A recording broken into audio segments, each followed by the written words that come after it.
Let's go. You're listening to Making Data Simple, where we make the world of data effortless, relevant, and yes, even fun.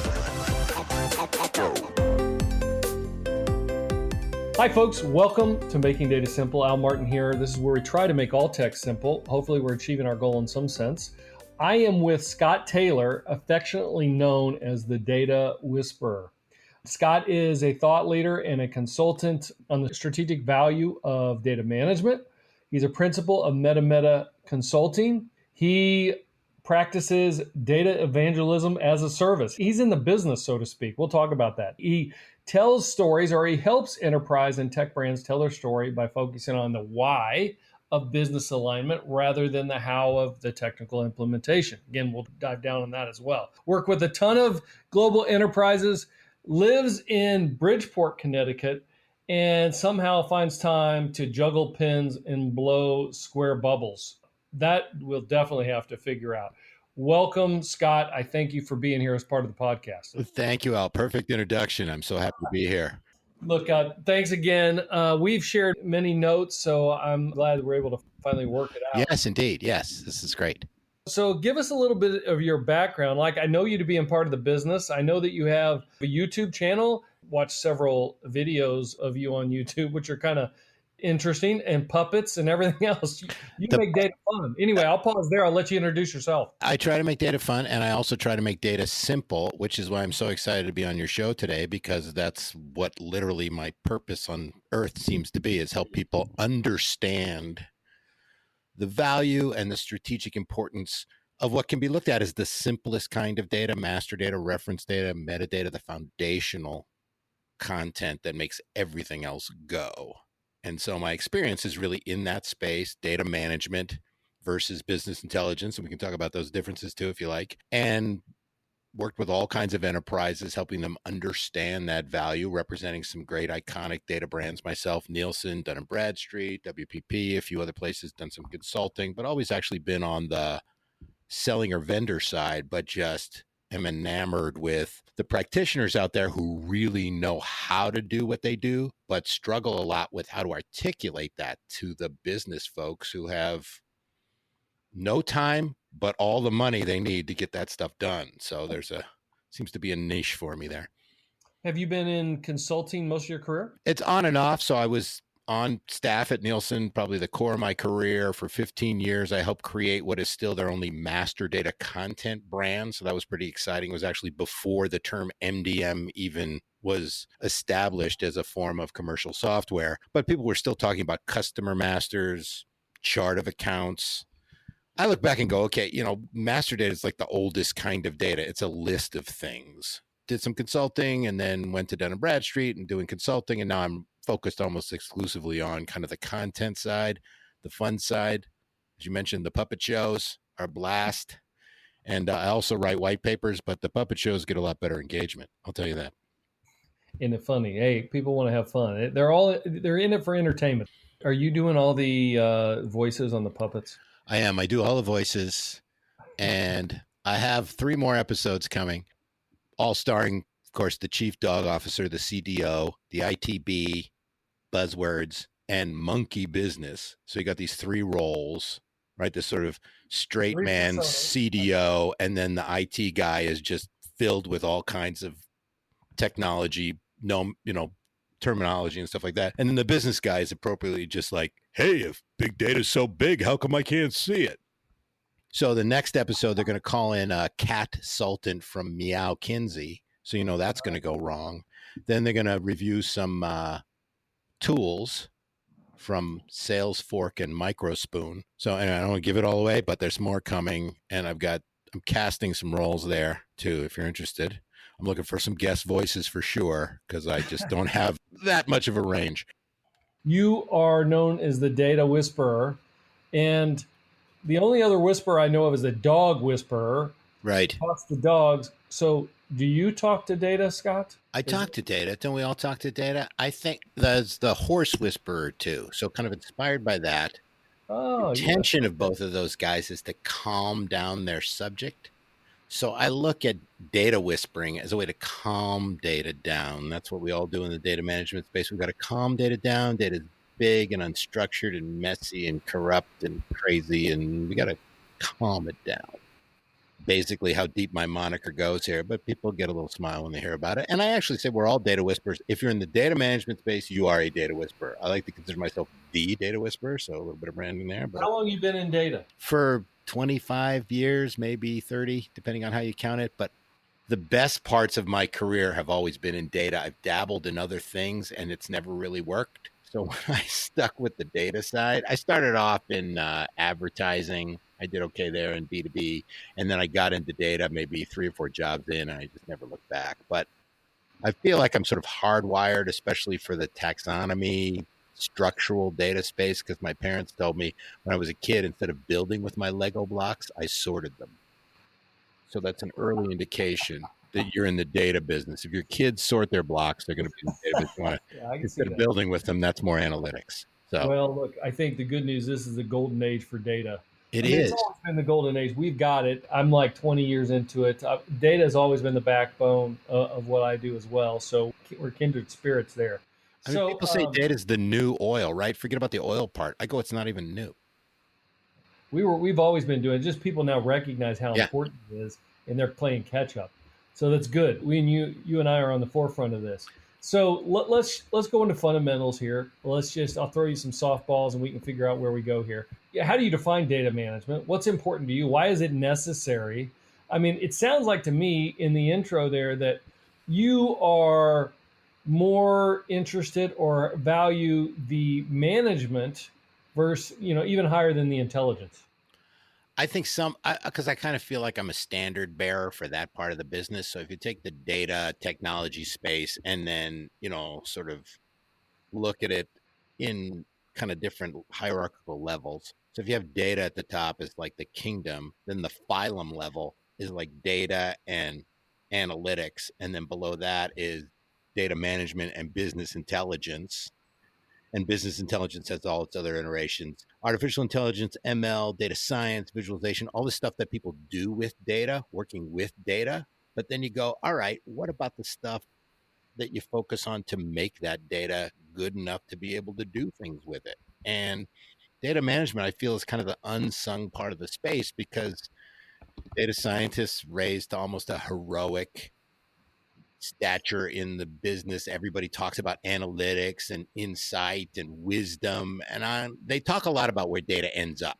So I look at myself as I'm more interested in where data starts. It's got to start somewhere. So these journeys that everybody goes on, they're always talking about where we're going to end up. We're going to have this, utopia of interoperability where data flows from insight to edge in our analytics graph hub fabric mesh and all this other cool, sexy stuff. And you go, well, where do you start? You got to start at the fundamentals. You can start at the basics. You got to get the foundation right. Otherwise, none of that stuff works. So the management piece is sexy to you, whereas the data science, the ML, the AI seems to be sexy in the market. But you're one of the guys that gets it. You got to get the foundation right. This is the same thing we often speak in data and AI, where you can't have AI without IA, information architecture. You got to get that right. Yeah. Everybody wants to get onto the sexy stuff, but then they figure out, hey, I've got a mess to clean up first. No, I've heard that sort of partially palindromic phrase before, but I look at that and go, okay, yeah, that's right. That's some version. We all talk the same story, and I'm trying to make it a little more accessible to the business side because I feel like the data management troops out there aren't getting the support, aren't getting the funding, aren't getting the attention. And if you don't have the funding for that, a lot of those other things just simply do not work.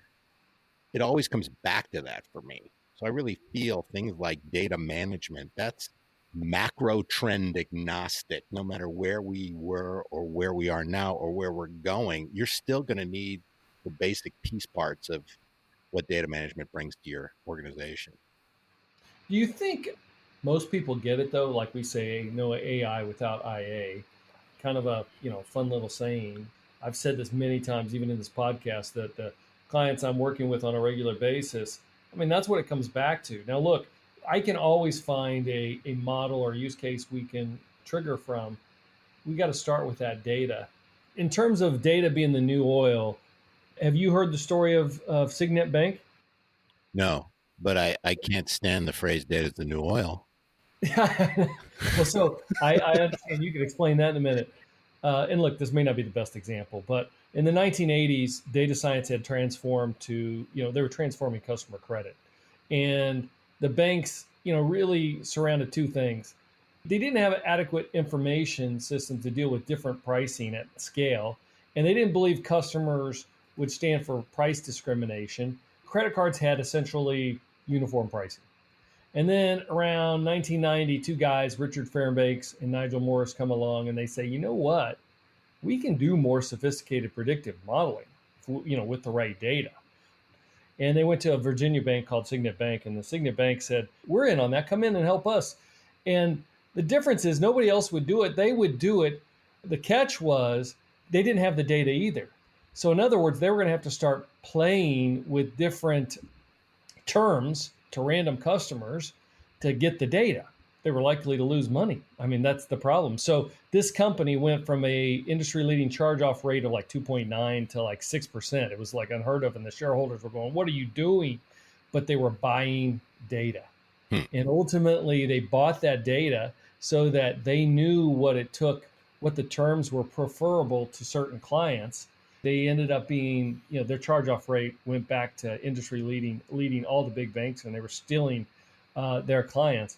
And nobody knows the Signet Bank, but the catch is everybody knows Capital One. And that's when Capital One got started, because these guys went off and did their own thing, or they spun off.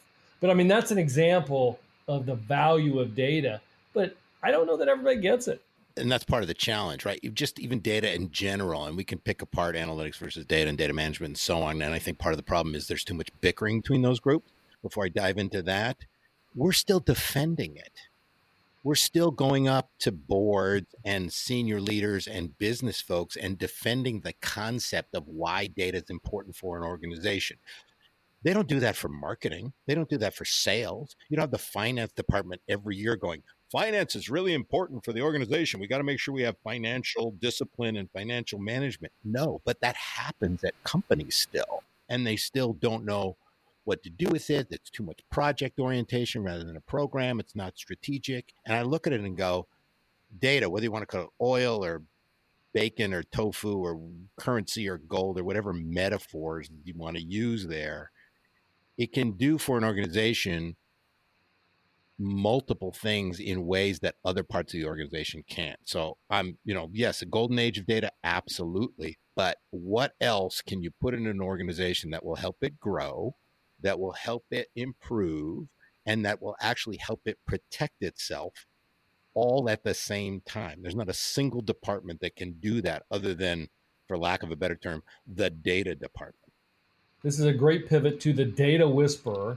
And, don't let me put words in your mouth, but from what I know, I mean, this is why you're on this campaign called data storytelling, or at least the concept of data storytelling. Am I right? And yes. What is it? Data storytelling, which is probably the hottest non-technical thing out there in the data space. There's tons of books, dozens of experts, and I look at it, as I often do with anything new and big, and go, okay, what's that about? And I bet I'm not going to find data management in there. And I looked at data storytelling and data literacy and admired all these people doing all this wonderful stuff and went, where's the voice of data management? It's not there. So data storytelling in its kind of classic current sense is about using data, analytics, business intelligence to drive action in an organization, data literacy, understanding the use of statistics and metrics and so on. But there's a part of data storytelling that I think is also important, not a zero-sum game here, which is the story about the data. Why is it important for our organization to have this data foundation? Why should you support data management? It goes directly into my space. So I'm out there saying, you got to tell two kinds of data stories. One with data, and then one about data, which I'm kind of the only guy out there really hanging that sign up. Happy to have more in the group, but that's sort of my focus. And even when you look at a data story from analytics, the way I like to put it is the plot of that story comes from analytics, but the characters come from data management. If a data story is our market share is down in our top regions, so that's a headline story. I mean, all these stories are really not fairy tales or comedies or epics. They're business observations. Market share down in the top regions. There's a lot of structured data behind that single statement. Regions, what are they? Their geographies. How do we define them? We've organized them. We've ranked them by what's top and what's bottom by a set of common definitions that everybody who hears that agrees to. Our market share, which means the products we make and the brands we represent within a defined category, are ranking and have a percentage of volume versus other products and brands that we've determined are within the same universe. All that stuff comes from data management. That's all customers, vendors, partners, products, services, offerings, categories, geographies, entities. You can't tell that story without having proper data management. So I think there's a place. I know there's a place in all of this data storytelling in the two iterations, one about the data, why do we need data management, and one even in the analytics story that says, okay, the characters that you're talking about come from us too, that needs to just get more focus and more attention. Make sure I get this right. When you're talking about a data story, you're saying, hey, with the data is around analytics, and about the data is your characters, if you will, not the plot. The plot is with data. The characters, in your analogy, is about the data, and it's around data management. Yeah. And you spend a lot of your time on the data management side. So you set the foundation to make the plot work. Absolutely. So a business glossary that contains a lot of a company's characters, right? Here's how we define a customer. Here are the relationships we have and how we organize them and how we segment them and what geographies they're in. And they're not duplicated because we've done proper data management to unduplicate our master files. All that stuff happens way before you get to analytics, or should. Otherwise, that stuff ends up being wrong. So you get a plot that's heading in left field. You don't even know what they're saying. Yeah. Right? I got it. Well, you mentioned structured data, but look, half the world, or a lot of the world today, is unstructured data. How does that fit into the scenario you just described? You got to structure it if you want to get value out of it. There's probably people with, triple PhDs who will argue with me all day, but most of the time, most of the data that most companies use for most of what they do is structured data. And the better structured it is, the more value they get out of it. So they'll get unstructured data, but what do they try to do with it? They try to find something in there. How do you find that thing in there if you don't know what that thing is? So you've got to have that structure, and it feels that structured data works harder than unstructured data. And there's lots of opportunities in the unstructured data space, but you got to put some kind of, semi-structured, demi-structured, whatever you want to call it, some kind of structure around it to get reporting, to get analytics, to do the things that most companies are, like I said, spending most of their time doing. Your quarterly reports for your executive team, that is highly structured data. Say on that D you talked about, I'm working with a company, they're bringing you in. We say, look, I heard your podcast, but look, we do a bunch of images. Maybe we do insurance. We're taking pictures of cars before or after an accident. It's all unstructured. That's why we invented Hadoop. That's why we got NoSQL. We got all kinds of ways to address the unstructured data. What would your answer be? So what do those things do with that unstructured data? How do you know it's a car? You have a structured piece of data that says that image is a car. So you're always pulling it back from structure. I'm always coming back there. Yeah, that's it. So I only talk about one thing, and I always bring it back, and I probably over-rotate on it, dramatically, because I feel so much of it isn't brought to the foreground and gets kind of swept under and doesn't get the attention, doesn't get the funding, doesn't get the strategic support. And that kind of work is really hard, and it is super important for an organization to have a common language, to have consistent hierarchies, to have segmentations and geographies that people can depend on. It's important for ecosystems to have some sort of standards to allow and drive interoperability between parties to get many, many, many things done. I think that stuff is as valuable as anything else. And no matter what, if you don't have it, you can't do the other things. But how do you sell that to the C-suite? I got to believe you're walking into the C-suite. They just want to solve a business problem. Maybe it's customer churn or otherwise. Last thing I want to do is have you come in and tell them, hey, we can do that, but you've got to redo all your data, get it structured. You want to get it cataloged, etc., so that you know that you can trust the data. That's like money in their mind. They're saying, I just want to get my answer. I thought we already had all this information. I'm the why, not the how. So I don't have to do sort of the ROI analysis, but I help the people tell the story, because a lot of folks will walk in there and they'll start showing, here's the 15 catalogs we got to fill out, and reference data architecture, and all these APIs don't work. And people are, they're nodding their heads, but they're nodding off inside. And so I start with the premise of, okay, what does this company do? And because I've worked across so many different kinds of companies, and what I really like to do is boil things down to their essence. So if you look at any company, its basic reason for being is to deliver value to their relationships through their brands at scale. So if you want to do it at scale, you need technology. If you have technology, you need data. So let's take a look. If you agree that we have relationships, and that's the most important thing we have in our organization, and we bring value to those relationships through our brands, which we're really proud of, and that's important. Brands can be products, services, offerings, whatever that deliverable is. Let's take a look at the data behind those concepts. How is the data about our relationships? Well, we got 15 different ways to define customer. You have 150 duplicates of our biggest account. You've got vendors that we're buying from 2 different divisions and we don't know it, so we're not getting the efficiencies we need.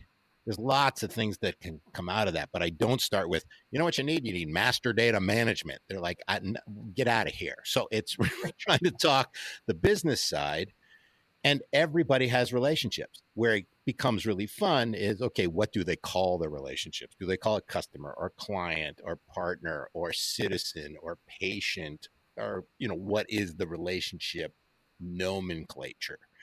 What do they call their brand? Is it a product? Is it a banner? Is it a location? Is it an offering? Is it delivered as a tangible good? Is it delivered digitally through an as-a-service experience?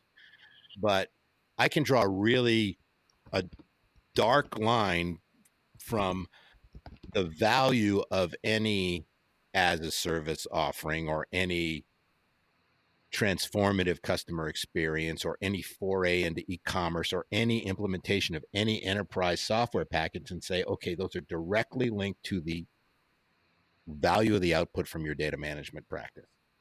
It's directly. So you can't launch that new e-commerce initiative unless you've got the right product data structured. You can't go into an as-a-service model, which your board thinks is super strategic and gets at all different kinds of pricing and different value creation, unless you have that structured data behind it that makes that work. So I try to aim for, what's the company already trying to do? None of them are, to your point. No company out there is saying in their annual report, we're going to build a data catalog. That's the top, no, on the top 100 list, it doesn't even make it. But you look for what they are trying to do already, and you can find the data reasons behind it, the structured data things that make that go. And that's when you come in and help out. Yeah, that's when I come in and say, okay, how do we win the hearts and minds of those folks? How do we get them to realize, all right, I do it almost, it's a parlor game. I love it. It's like, show me your annual report. Best one is, show me your investor day presentation. And I will find enough hooks in that to prove the value and the importance of data management. And you won't even have the words data management in there. So we're going to grow by merger and acquisition. Bingo. It's like checkmate. It's already over. So you're going to have, 15 companies you're going to buy. You're going to have a mess in the customer side. You're doing it because you want greater efficiency and broader reach and a bigger footprint. And you're going to have people calling on the same place without knowing it. The mayhem begins right away. So I just seem to be able to see that. And having done it so many times, you start to see these patterns, you see these clues, you see these motifs. And most of the people I talk to are doing it like for the first time or maybe the third time. And so that's where my expertise comes in. Then when they say, okay, this is awesome, how do you do it? I go, all right, take it away. That's not me. I don't want to, I'm not the guy. So, do we need a business glossary? Yes. So on-prem or cloud? Sure. Whatever. But I'm not that guy. I'm the guy to say, in the, literally the elevator with the CEO. Let's talk about how you're delivering value to your relationships through your brands and data behind it and how we make that work so you can do that at scale. So I appreciate you listening to the podcast. You're a data nerd like me. I've listened to yours as well, and there was one interesting. Well, there's a lot of interesting nuggets, but I wanted to test you on your own. I don't want to say rhetoric, but your own philosophy. Uh-oh. You have a core manifesto. You have to determine the truth first before you derive meaning. Truth is data management. Meaning is business intelligence. If you have to do it in that order, it is not chicken or egg here. It is egg and omelet. Truth first, then meaning. Because, what one of my big headlines is, good decisions made on bad data are just bad decisions you don't know about yet. So you've got to have the truth first before you derive meaning. That leads me right into bad data ideas. What does not work? What are you seeing out there that maybe people think works, but does not work? What doesn't work, I think, is leading with all these kind of analytical insights without having the data to back it up. What I found doesn't work, and when I was talking before about kind of this rivalry, which I think is not needed between analytics and data, is you hear analytics leaders. I've been at conferences where they say things like, data's worthless without analytics. Data's just a cost center. I heard on one of your podcasts, I forget it, the guy said it really pissed, like, data's a cost, insights, value. And I yelled back at you didn't hear me because it's recorded, but I'm like, no, it isn't. Like, why do you have to say it that way? Why does it have to be adversarial?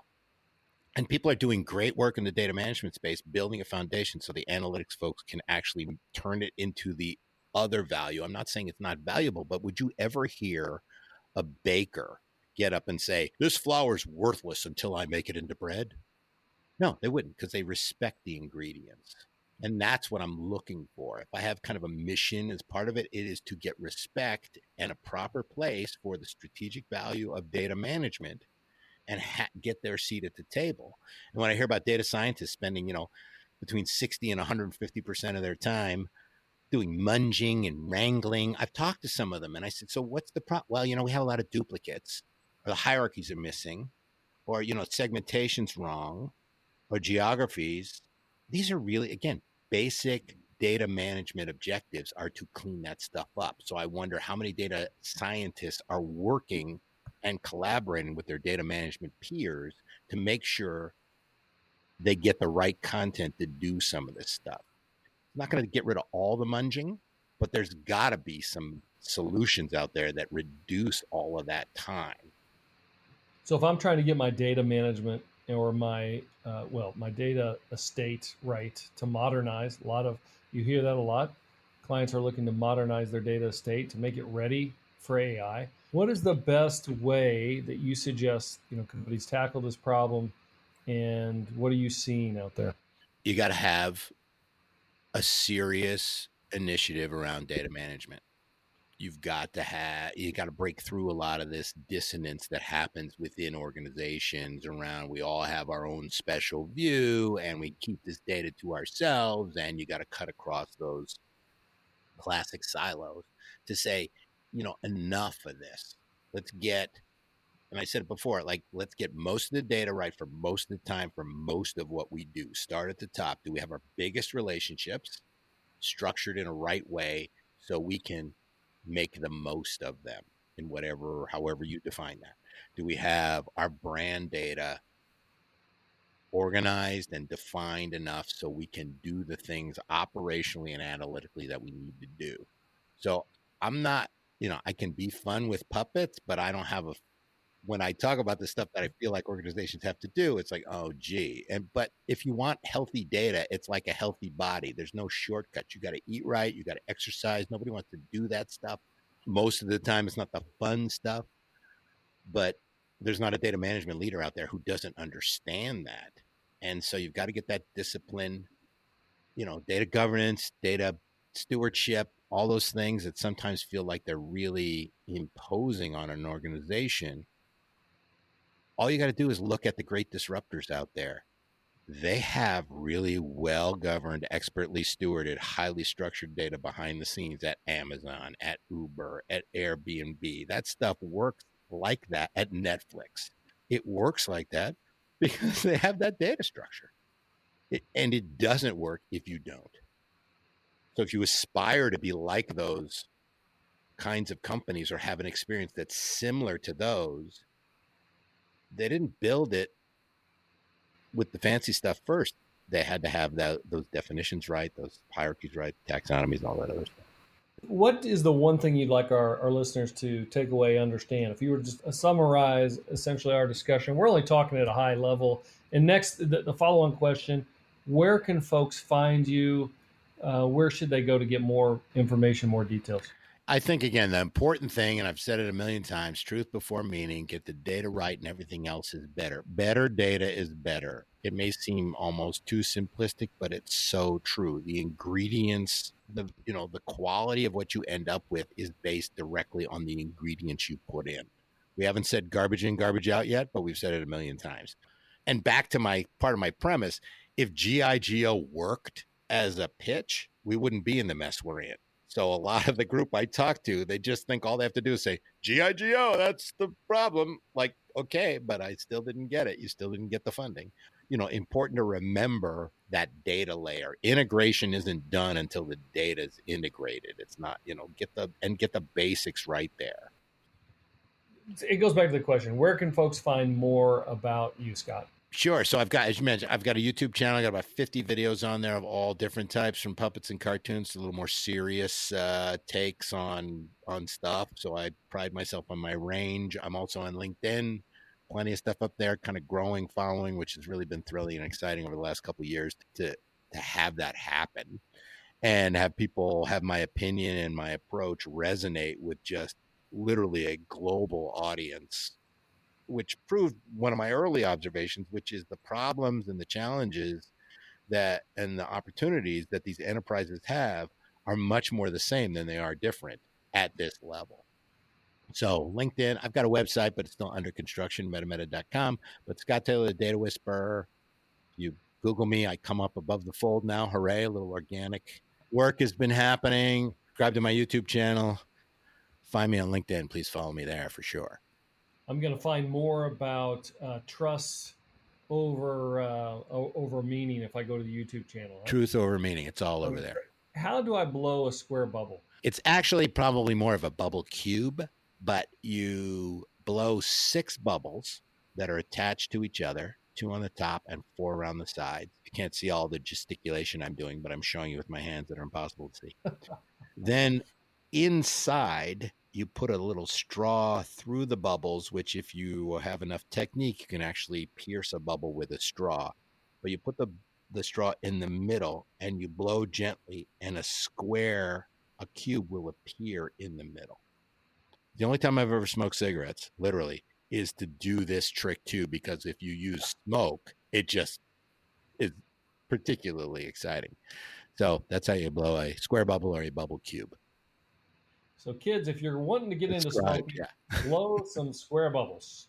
Why don't you have this on one of your videos? I should do that. Yeah, because, it's more personal. No, I should do it. Yes, you're right. I should do that. I'm going to take your inspiration. You're into puppets. My God, you should be able to blow a square bubble. I got to relate it to master data somehow. So that's my challenge you've given me here, but I'll try and do that. All right. Look, I appreciate you being on. I did enjoy the puppet. It was one of these things where I'm watching it and it's like I can't stop watching it. Oh, good.